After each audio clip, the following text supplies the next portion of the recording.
All right, this video is to document the chirping noise. So we're gonna do a cold start. And then the AC is currently on. However, I have tried this with both the AC on and the AC off.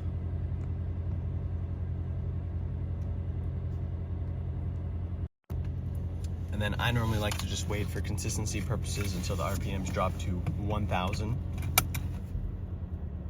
All right, so once it drops, I'm going to reverse out.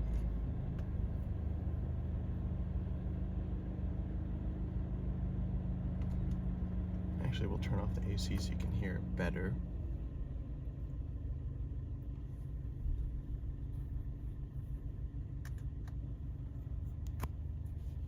All right, so I'm just reversing out on the driveway.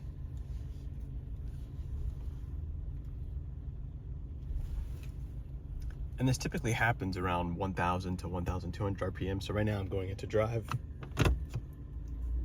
And then the second we start accelerating,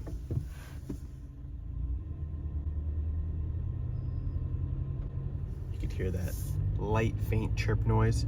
I will actually do a sound audio boost so you can hear it more. But that is just me documenting that noise because today I'm going to drop it off at Mike Erdman Toyota and see what they say. So stay tuned for that.